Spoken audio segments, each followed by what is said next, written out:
Bienvenue dans ce numéro du Canal à Loupe, la deuxième partie focus sur les deux matchs de demi-finale. C'est avec Jean-Claude Sefou que nous allons devoir faire le débrief de ces deux matchs. Jean-Claude, bonjour et bienvenue. Bonjour Marc et bonjour à tous. Je récupère déjà mes notes. Ah, justement. Ah oui, Jean-Claude, avec vous, on va devoir commencer déjà avec une analyse sur la composition du Sénégal et de l'Égypte. Je ne sais pas s'il y avait des changements. Personnellement, vous étiez surpris. Oui. Mais ensemble avec vous, on va devoir déjà regarder quelques changements. Tout à fait. On va insister sur la tactique de Ossan Hassan, qui est donc le sélectionneur de l'Égypte, qui s'est privé d'exploiter ces deux cartouches qui sont Mohamed Salah ainsi que Omar Marmouche. Il a joué trop bas et ça, c'est la marque de fabrique des Égyptiens. Mais cette fois, il n'a pas tenu compte de l'adversité qu'il peut y avoir du côté du Sénégal. Pourquoi? Puisque les Sénégalais sont plus techniques et plus prudents. Et quand vous avez suivi les propos d'après-match de Sadio Mané, il vous dit on a misé sur notre expérience. Donc, les Sénégal savaient que face à l'Égypte, ils vont avoir les ballons. Ils vont certes être inquiétés derrière, mais il faut colmater les brèches. Voilà pourquoi le milieu sénégalais va tout simplement contrecarrer toute l'architecture tactique de l'Égypte avec Idrissa Gana Gueye, qui va jouer justement le rôle des couteaux suisses, qui va intercepter les allants offensifs des Achou, qui est très percutant. On l'a suivi face à la Côte d'Ivoire. Alors, qu'est-ce qui s'est passé? C'est que l'Égypte évolue tout simplement dans sa cour, donc dans sa propre surface, et compter sur les sorties de balles pour essayer d'alerter soit Mossala, soit Omar Marmouche via justement Achour. Et ça n'a pas marché. Pourquoi? Parce que les Sénégalais n'ont pas tout simplement laissé les ballons. À chaque perte de balles sénégalaise dans les camps de l'Égypte, il y avait Idrissa Gana Gueye ou tout simplement Pape Gueye qui venait appuyer. Il ne faut pas oublier que notre ami Krempé Diatta, c'est aussi un latéral qui est tout simplement plus offensif. Et donc, quand il se retrouve dans le camp égyptien, il empêchait ce dernier à pouvoir justement marcher. Conséquence, on va y aller sur l'autre tableau, c'est sur les stats. Oui. Les stats égyptiennes vont être tout simplement décevantes. Pourquoi? Regardez, ils vont concéder 11 tirs contre seulement 4.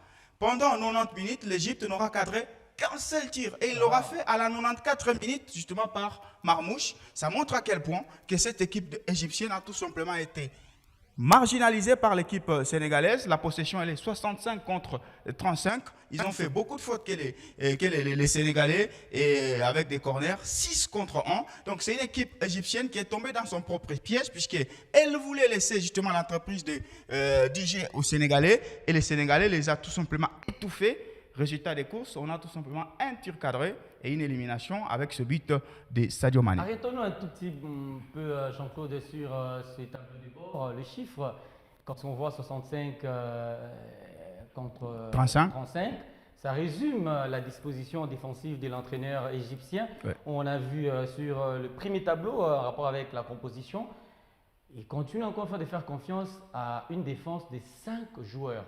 Et pourtant, dans le passé, l'Égypte possédait et puis avait le monopole du ballon dans les éditions précédentes. Pour être honnête, il a fait ça depuis le début de cette CAN, même face aux équipes un tout petit peu moyennes. Face au Bénin, il laisse le ballon au Bénin et il contre-attaque. Sauf que cette fois, que le sélectionneur sénégalais a misé justement sur l'utilisation du second ballon. Donc, quand il y a un attaquant qui attaque ou qui veut dribbler, qui perd les ballons, il va falloir que derrière lui, qu'il y ait un Sénégalais qui les récupère. Et ça a tout simplement étouffé. On va voir la première action avec la frappe de Nicolas Jackson. Vous voyez, si on met justement une pause là-bas, c'est pas moins de 9 joueurs égyptiens qui vont se retrouver dans l'autre camp. On va recommencer. Voilà, ici, un peu plus tôt, il y a 1, 2, 3, 4, 5, 6, 7 joueurs égyptiens qui sont dans leur camp. Pourquoi ils font ça? Ils font ça pour que quand tu auras perdu des ballons, ils vont vite exploiter.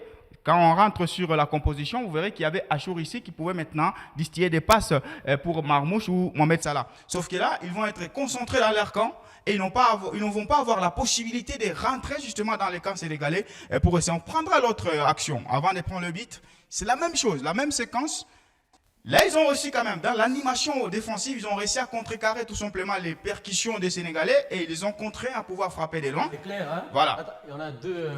Des Égyptiens. C'est pas moins de 9 joueurs qui sont tout simplement dans les blocs adverses. Il y a même des stats, on va y aller plus loin, ce qui à chaque fois que le Sénégal attaquait, à 30 mètres, les joueurs égyptiens, il n'y avait que Marmouche et les autres étaient dans leur camp. Il y a la frappe, Et là, la troisième réalisation, c'est le piège qui sera maintenant tendu par Sadio Mané, puisqu'il sait qu'on n'a pas la mesure d'aller, il va tirer loin de la surface de réparation et cette fois, il va marquer. Pourquoi? Parce qu'il y a au moins 4 joueurs égyptiens qui vont barrer justement la vie à notre El Shanaoui et cette fois, ça marche. Donc, le Sénégal s'est adapté avec de la patience, avec de la technique, de pouvoir frapper au loin et marquer ce but qui a tout simplement marginalisé l'Égypte. Contesté par les Égyptiens, mais après l'intervention... Ouais, c'était le ventre. Et pensait qu'il y avait la main justement de Sadio Mané qui est donc intervenu. Et ça confirme aujourd'hui ces statuts. Le Sénégal, c'est une bête noire maintenant pour les Pharaons. Ouais, il y a 2021 avec cette finale. Encore, cette fois c'était sur Tirobit. Il y a un but partout dans le match et puis Tirobit et Sadio Mané qui a... Je me rappelle aussi les 2 matchs éliminatoires mondiaux.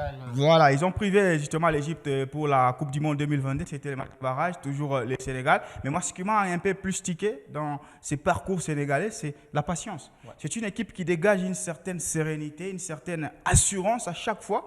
Et ils sont patients. Regardez le but, il arrive à la 78e minute alors qu'ils avaient les monopoles du jeu depuis la première minute. Ça montre à quel point il y a de l'expérience et Sadio Mané a bien fait de le dire. Il y a Idrissa Gana Gueye, il y a Koulibaly, certes il sort sur blessure et il avait déjà un deuxième carton, il ne serait pas en finale.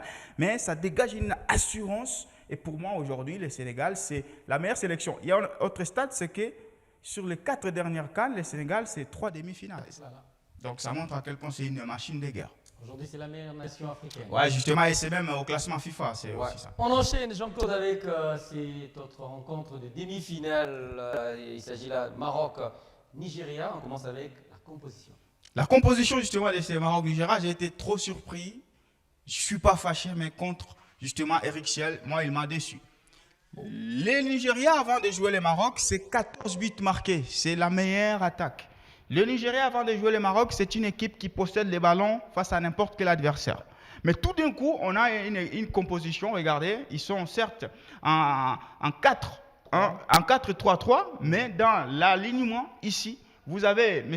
Obi ainsi que Onyeka qui sont plus défensifs. Donc, Eric Schiel a pris le risque de fissurer son équipe en deux. Donc, quand il faut subir, l'équipe était en train de défendre à 7. Or, vous savez, il y a 10 joueurs de champ. Donc, quand déjà vous défendez à 7, vous laissez les 3 qui sont Ademola Lookman, qui sont Adams, ainsi que Victor Osimhen, 3 seuls. Donc il y avait une équipe scindée en deux et ça n'avait pas permis justement à cette sélection nigérienne de pouvoir inquiéter. Là encore, résultat des courses, ça sera un seul tir cadré puisqu'on va le voir. Et de l'autre côté, vous avez M. Walid Regragui qui s'est adapté parce qu'il a compris qu'il était face à une équipe qui évoluait tout simplement trop bas. Alors il faut maintenant aller justement les attaquer. Ils sont combien offensivement? Il y a plus de 5 joueurs offensifs avec Ayoub El Kabi. Ça montre à quel point les 5 vont facilement aller contrecarrer les 7 qui sont ici. Et la preuve, c'est qu'on va voir les chiffres de cette explication. Et tout de suite, il y aura un seul tir cadré. On prend les chiffres justement de ce match. Les chiffres d'abord avant. Les tableaux avant ce match. Voilà. Il y a les chiffres qu'on va prendre tout de suite qui vont venir avec et donc cette explication. Il y aura un seul tir cadré du côté du Nigeria contre plus de 4 du côté de cette équipe marocaine. La possession sera certes nigériane, mais elle sera stérile. Pourquoi? Parce qu'il n'y aura pas du panache. Résultat des courses, vous avez vu, même Victor Osimhen, il est sorti sans pouvoir obtenir la moindre occasion. Donc Eric Schiel a joué à la prudence. Il a justifié avant le match que son équipe était complètement fatigué. Voilà, on a justement ça. Il y aura 2 tirs côté Nigeria, un seul cadré. Et ça montre à quel point c'était tout simplement trop pauvre. 16 ici contre 5. Voilà. Même s'ils ont eu la possession, ils n'ont pas été tout simplement potables offensivement pour aller inquiéter cette équipe du Maroc. Et le Maroc a certes mis moins les pieds sur le ballon, mais c'était une équipe qui a eu beaucoup d'occasions, beaucoup de corners. Ici, c'est 5 corners contre un seul. Regardez, ils ont fait beaucoup de fautes que les Marocains. Et donc, pour moi, Walid Regragui a compris et a piégé notre ami Eric Schiel, qui a justifié que son équipe était épuisée physiquement, mais je ne comprendrais pas qu'on prépare une Coupe d'Afrique des Nations qui va durer 3 semaines, qu'on s'épuise à quelques jours de la fin. Donc, ça montre à quel point il y a une sorte d'amateurisme du côté d'Eric Schiel. On prend nos dernières actions. Tout à fait, on va prendre les actions pour montrer à quel point que cette équipe du Nigeria a tout simplement subi. Regardez, là, il y aura une frappe. Et on va mettre un stop là-bas. Regardez, c'est inhabituel. Si on peut mettre stop, c'est inhabituel. On va revenir. Inhabituel de voir une équipe du Nigeria. Regardez, ils sont à combien dans leur camp. Alors que les Marocains sont en 1, 2, 3, 4, 5. Ils sont 1, 2, 3, 4, 5, 6, 7, 8 joueurs tout simplement dans les cas. C'est inhabituel, pourquoi? Parce que c'est une équipe qui possède les ballons. Oui. Quand on possède les ballons, on doit être nombreux dans le camp adverse. On ne va pas être nombreux dans son propre camp. Là, il y aura une frappe justement de Brahim Diaz qui va frôler les montants. La deuxième action, c'est la même séquence, regardez. Ils seront toujours en supériorité numérique dans leur propre camp et ça montre à quel point cette équipe du Nigeria a tout simplement trop subi face aux Marocains qui se sont plus adaptés alors qu'ils avaient peur parce qu'ils savaient ils ont Lookman, ils ont Osimhen, ils ont encore Adam qui sont percutants et donc il fallait être vigilant. Mais quand ils ont remarqué que c'est une équipe qui a opté pour la défense, il fallait sortir et le Maroc a eu plus d'occasions et a même fini par remporter sur tir au but. L'autre action? Non, c'est tout pour justement illustrer. J'ai une préoccupation, Jean-Claude. D'habitude, on attribue les trophées des meilleurs joueurs de la compétition. Ouais. C'est à l'issue, justement, en rapport avec les deux nations qui vont devoir s'affronter. On sait déjà, il y a un buteur à côté. Mais on se trouve avec une palette, il y a autant de meilleurs joueurs pour cette 35e édition. Je peux même aller très loin pour citer les deux Marocains. Il y a un buteur, El Kabi, et Diaz. Ouais. Il y a aussi celui qui porte la couronne aujourd'hui, c'est le capitaine, lui qui était le meilleur joueur africain, les ballons d'or, Achraf Hakimi. Mais du côté du Sénégal, nous avons Sadio Mané, il y a aussi les jeunes, même si ce n'est pas intégré totalement. Pour ne pas citer les restes, comment vous trouvez ce podium des meilleurs joueurs de cette 35e édition en avance? Avant la finale, tout à fait avant la finale, je pense que voilà, si on me demandait de choisir les meilleurs joueurs, je choisirais Sadio Mané. Il a certes moins marqué, il a 2 buts marqués et à chaque fois, c'est lui qui permet justement au Sénégal de respirer puisqu'il marque face à la RDC pour égaliser, pour permettre justement à son pays qui avait le monopole du ballon, la RDC qui a fait un hold-up dans le jeu en ne jouant pas mais en marquant justement ce but et il le permet. Sauf que Sadio Mané, il est très important puisqu'au-delà des buts, il a 3 passes décisives. Donc s'il ne marque pas, Mané fait marquer. Et quand on regarde son apport d'une manière globale, dans la récupération, dans l'engagement, la générosité, les courses qu'il fait, c'est le rare qui ne se fait pas remplacer. À chaque match, il finit les matchs dans les dépassements des fonctions, récupération, accélération, finition, si vous voulez, par la passe. Je crois que Sadio Mané et surtout la dramaturgie, quand on regarde le but qu'il marque hier, ça montre à quel point c'est un joueur qui a évolué en Arabie Saoudite. Pour nous, c'était déjà mort pour lui. Mais aujourd'hui, il s'est réveillé. Il y avait un autre joueur qui tiquait, mais sauf qu'il fait une mauvaise demi-finale, c'est Lookman. Il était à 4 buts et 3 passes décisives, mais cette élimination va un tout petit peu tâcher. Et pour moi, la vraie révélation, certes, il n'a pas l'âge d'être révélé, c'est Brahim Diaz. Il fait sa toute première Coupe d'Afrique des Nations.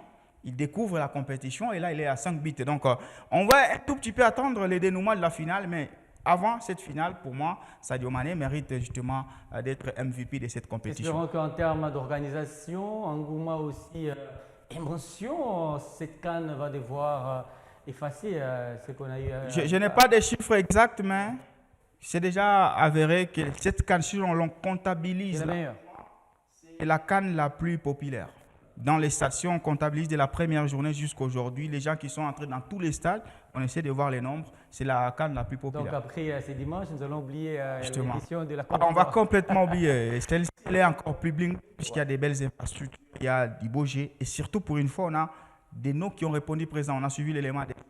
Tous les cadres ont répondu présent. Même Cédric Bakambu, il marque quand même un but et il est très important dans les dispositifs tactiques de Sébastien Desabre. Mohamed Salah, il a été trop présent. Victor Osimhen présent. Toutes les stars ont répondu et là, moi je pense que c'est la meilleure des CAN.